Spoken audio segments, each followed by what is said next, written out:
Hola, bueno, si usted ha pasado por este canal de casualidad, no me conoce, pues bueno, me presento, yo soy Alexis Jardines, soy filósofo y soy un filósofo que habla de filosofía. Parece una cosa, esto un poco rara, ¿no? Que diga esto, pero le estoy diciendo también que la filosofía está ausente de nuestros tiempos. Ya no la, yo al menos yo no la veo.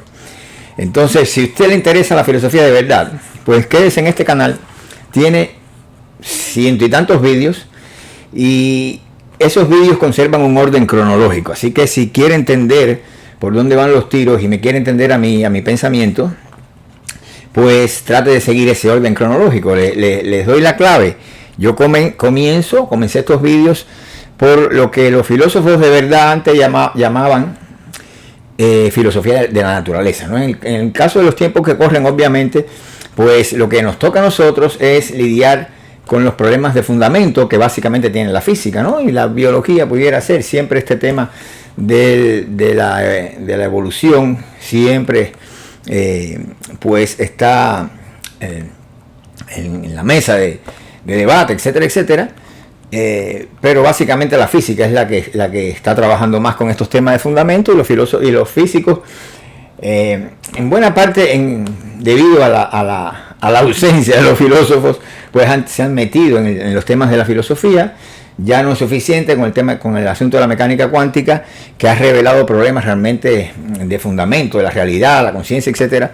Pues los físicos se han metido a filosofar y obviamente no encuentran las respuestas que está sugiriendo la física, ¿no? Sobre todo la mecánica cuántica. En fin, pero obviamente no solo ella, ¿no? El asunto es que aquí pues usted va a encontrar en un orden cronológico una reflexión filosófica acerca de, siempre el tema es la realidad. Pero va a encontrar primeramente ese acercamiento al tema de la realidad desde el ángulo de la física, ¿no?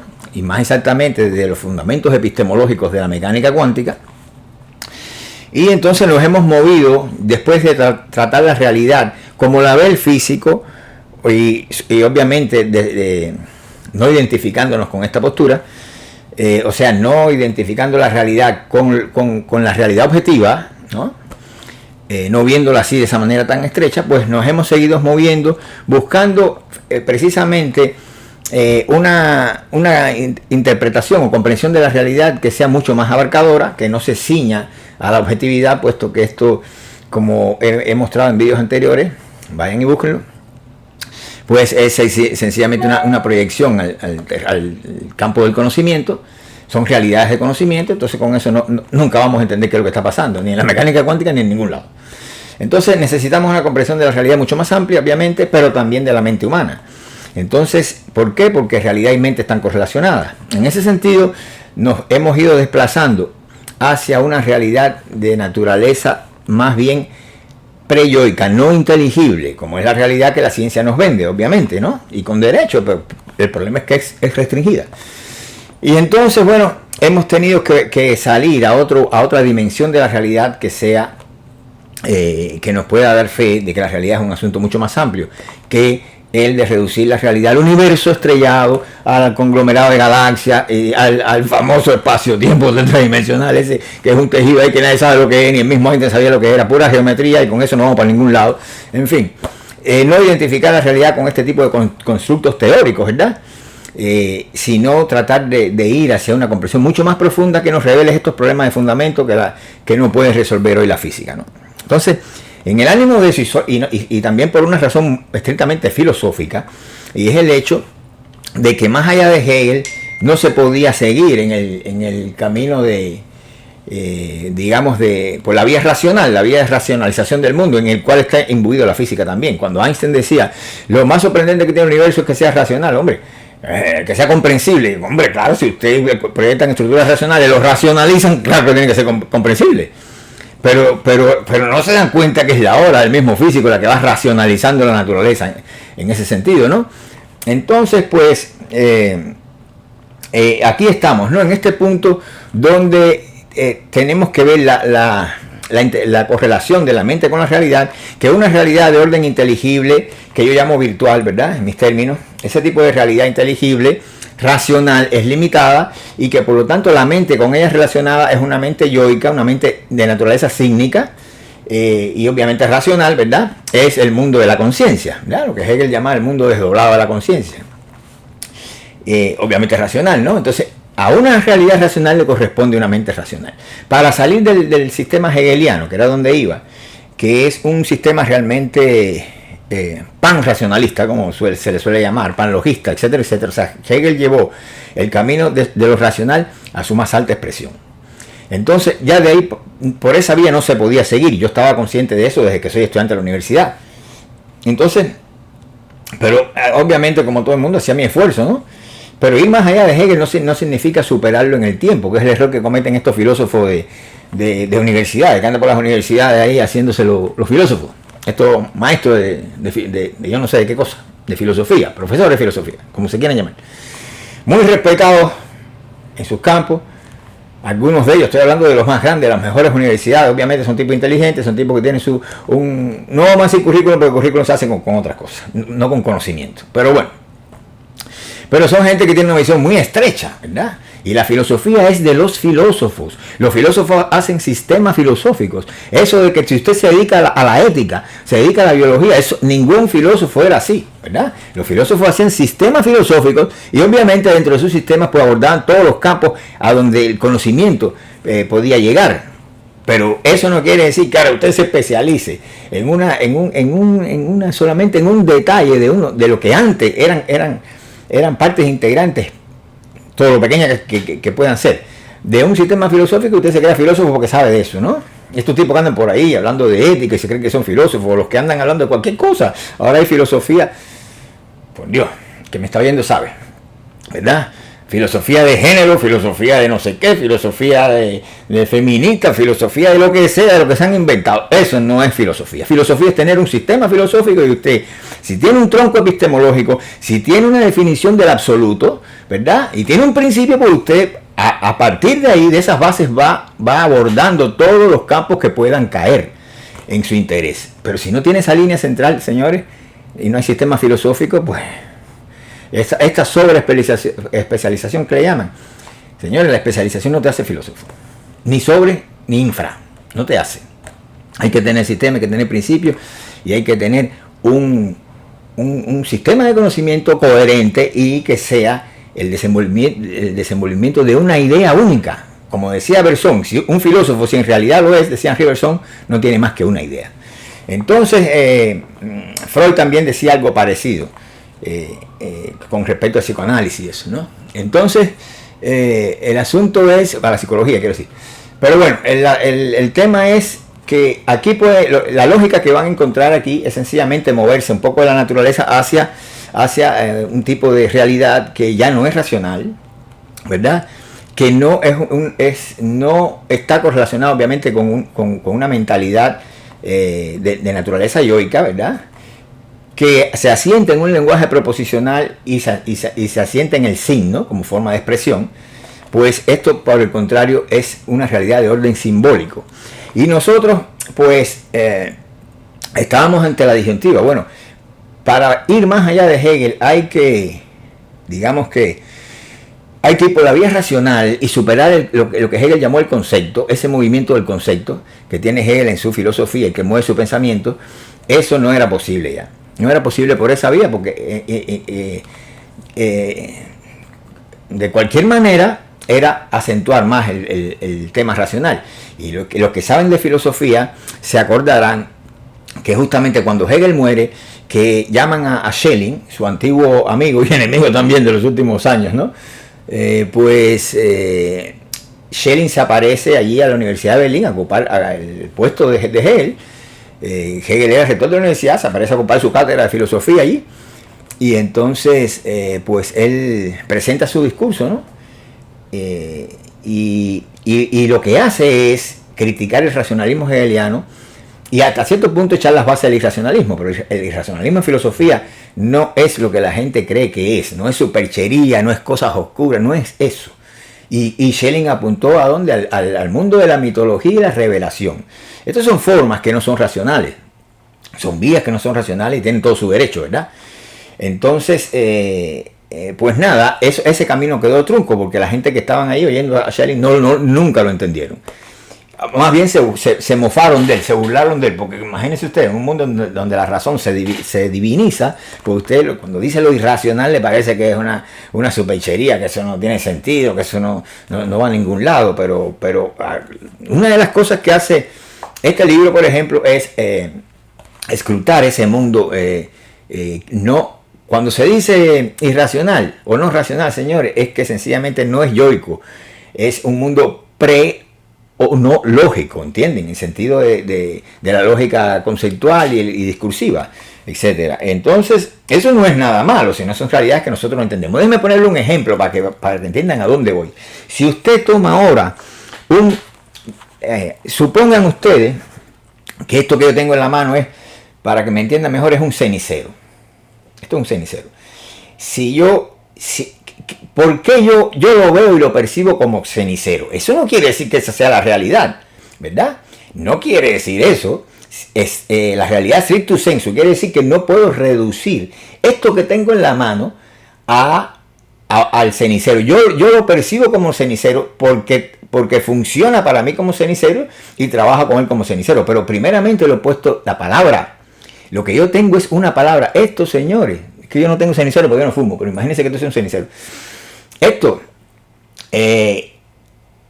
no, o sea, la palabra cenicero es una cosa y cenicero es otra. Para una mente como la tiene usted y como la tengo yo, que es racional. Porque nosotros hemos separado el lenguaje de la cosa misma. Entonces, esto es un objeto. Un objeto. El objeto del yo, de la conciencia racional. Y como es una cosa diferente, es algo diferente de la cosa misma, pues yo le puedo dar atributos que corresponden a la función que tiene como cenicero y por tanto lo voy a percibir así. Esto va a cambiar todos los días, cada minuto, cada segundo va a ir siendo diferente a lo que él es. Piensen para que vean como cosa. Esto se va llenando de polvo todos los días o se va deteriorando y se va a poner más viejo, lo que sea. Pero nunca es igual a sí mismo, nunca lo es. Está en un proceso de cambio constante. Entonces, ¿por qué yo le digo cenicero? Y el cenicero está hoy aquí, mañana estará y siempre será el cenicero y siempre estará en donde tiene que estar. Porque estoy trabajando con la palabra. Porque yo tengo ya la apertura sígnica que se da mediante la representación del yo. Y entonces las cosas para mí van a tener esa estabilidad. Porque trabajo con la palabra, con el signo de la cosa. Por lo tanto, el predicado que yo voy a traer de aquí va a ser uno solo. La función de colector de cenizas de los cigarros. Sin embargo, si usted no tuviera ese tipo de mentalidad, pues usted percibiría todos los atributos de esta cosa simultáneamente, porque no solo colecta cenizas, sirve para muchas cosas más, tiene muchísimos predicados más. Y si usted tuviera esa percepción tan amplia, que no los reduce a uno de sus predicados, que en este caso sería el de colectar cenizas, puede ser mil cosas más, ¿verdad? Puede ser un objeto arrojadizo y en ese sentido es tabú, puede ser un tabú. Pero puede ser mil cosas, tiene miles de funciones y miles de predicados. A la misma vez, pero la mente abstrae uno solo y lo necesita como cenicero. Obviamente el cenicero nunca va a cambiar, porque el cenicero es una abstracción de la cosa. Y esa abstracción con la que usted trabaja día y noche, siendo un ser racional, cuando dice la casa, cuando dice el cenicero, esas cosas siempre van a estar ahí. Usted abre la puerta, se va y cuando viene el cenicero va a estar ahí, pero lo que está ahí es el signo de la cosa, que es una abstracción. Porque esa cosa que usted dejó, cuando usted regrese, ya no es la misma. Pero, sin embargo, como está ya expresada de un modo inteligible, está en un plano de inteligibilidad, ¿verdad? Y está expresada en un lenguaje sígnico, eso va a ser una cosa. Va a ser un cenicero. El cenicero, eso no va a cambiar nunca. Porque el cenicero está en lugar de la cosa real, ¿verdad? Y eso usted trabaja básicamente con el lenguaje y con representaciones en lugar de la cosa. Y obviamente así todo tiene una estabilidad y una permanencia. Pero no quiere decir que la cosa real la tenga. Por ejemplo, una mente primitiva que viera todos esos predicados al mismo tiempo, no va a haber nunca un cenicero ahí, va a haber mucho más que un cenicero. Ahora la pregunta es, ¿y cuál de los dos es real? Bueno, si de realidad vamos a hablar, la menos real sería el cenicero. ¿Qué le parece? Porque es reducir la cosa a uno de sus predicados. ¿Qué le parece? Entonces, no podemos burlarnos de la mentalidad primitiva, no podemos concebir lo irracional como si fuera una superchería, como si fuera desconocimiento, no. Lo primero que tenemos que hacer es tratar de entender esa mentalidad, ese orden de realidad, cosa que no podemos hacer si acrecentamos, si nos vamos por la profundización de la vía racional. Por lo tanto, el sistema hegeliano por allí no había salida por allí. Había que ir hacia atrás, ¿verdad? A buscar justamente esa realidad de orden que no discursiva, no racional. Y que como tiene, según descubro yo, una mente correlacionada, pues tiene todo el derecho y toda la acreditación de realidad. Porque la mente que la soporta, que está correlacionada con esa realidad, no es la mente que tenemos nosotros, no es la mente yoica, no es nuestra mente sígnica, es una realidad de orden simbólico. Por lo tanto, como bien ya mismo Schelling lo había entrevisto, pues nosotros tenemos que ir a buscar la naturaleza del símbolo y sobre la base de eso darnos cuenta que tenemos que ver con una mentalidad de otra naturaleza, que no es sígnica, que no es yoica, así que es preyoica, que es simbólica, y por lo tanto produciendo y reproduciéndose a partir de una realidad que tiene otra naturaleza también. A esa realidad de orden racional o sígnica, nosotros tenemos que oponer una realidad simbólica. Es diferente, y la única manera de estar seguro de qué estamos hablando es que nosotros llevemos a cabo un proceso de reducción fenomenológica en una primera instancia, pero mucho más profunda, una reducción epistemológica, como yo le llamo, de manera que desestructuremos todas esas estructuras racional que soporta nuestra mente y aflore ese otro tipo de mentalidad simbólica para entonces nosotros a veces queremos preguntarnos, una vez que estamos bajo el dominio, en posesión de esa otra mentalidad que todos tenemos, pero ella está ahí latente, ¿no?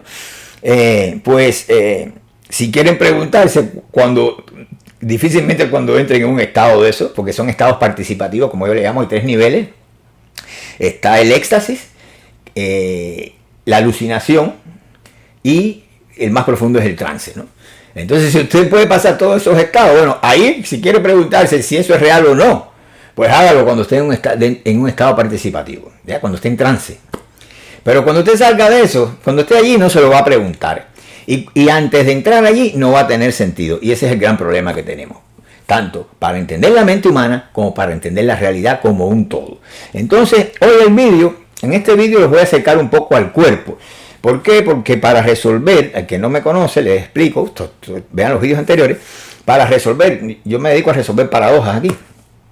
Y para resolver esta antigua paradoja, que es la contraposición alma-cuerpo, esta que le dicen mente-cuerpo, alma-cuerpo, etcétera, pues, o mind-body en inglés, pero bueno, es la contraposición alma-cuerpo, como se decía antes, después ahora se le ha dicho, se le viene diciendo mente-cuerpo, ¿verdad? Para resolver esta antiquísima contraposición, pues lo que yo hice fue, sencillamente en el entendido que tenía que ir hacia atrás de Hegel, no por la vía racional, sino hacia formas simbólicas, no racionales de expresión, ¿verdad? La mitología, el rito, el mito, etcétera, el totemismo, la magia, el tabú, todas esas instituciones primitivas, en ese entendido, pues yo resuelvo el asunto de la contraposición alma-cuerpo, entendiendo el cuerpo como un asunto mental. O sea que no hay contraposición, porque cuando uno va a ver qué es el cuerpo, nos damos cuenta que el cuerpo no es otra cosa que una mentalidad de naturaleza simbólica, una mentalidad pre-yoica. No existe representación del yo ahí. En el primitivo, como tampoco lo existe en los niños menores de 2 años y medio, como tampoco existe en personas que tienen estados alterados de conciencia, como se le quiera llamar, gente narcómanos, qué sé yo, en fin, en esos estados no existe la representación del yo, no existe racionalidad alguna, y por lo tanto pero sí hay una realidad que está correlacionada con esa mente, ¿no? Entonces estamos hablando de una realidad corporal, igual que esa mente es corporal, igual que eso que se llama cuerpo no es otra cosa que una mentalidad simbólica, y si quieres mantener en la palabra cuerpo, pues dígale mentalidad corporal, en el entendido que lo que usted conoce como cuerpo, ¿verdad? Se le puede decir carne, como habíamos dicho, siguiendo la línea de la teología paulina. Eso es carne, lo que se entierra después de muerto. Es una cosa bien diferente. El cuerpo en el sentido fisiológico, cómo funciona, eso es otra cosa, ¿verdad? Tampoco el cuerpo físico, ¿verdad? No es un cuerpo físico, el cuerpo humano no es un cuerpo al lado de otro. Entonces vamos acercando un poquito al cuerpo para que ustedes vean qué distinto es el cuerpo humano de una pelota, de un sofá, de un refrigerador, que son cuerpos también, pero son cuerpos físicos, ¿verdad? De nosotros no es un cuerpo físico, en todo caso sería un cuerpo vivo, ¿verdad? Por lo tanto es importante que nos acerquemos un poquito. Y eso pues lo voy a hacer en el, como prometí hacer los vídeos no tan largos, pues lo voy a hacer en el vídeo siguiente. Los dejo aquí y pues estén al tanto, porque inmediatamente voy a hacer el segundo vídeo para que no sea esto muy tedioso, ¿no? Y como en este segundo vídeo donde lo voy a acercar al cuerpo, quizás el lenguaje sea un poquitico no tan potable, pues entonces es preferible que los deje aquí y continúe, ¿no? Ya hablando concretamente, acercándolos al cuerpo y a lo simbólico en una segunda parte de este vídeo. Nos vemos.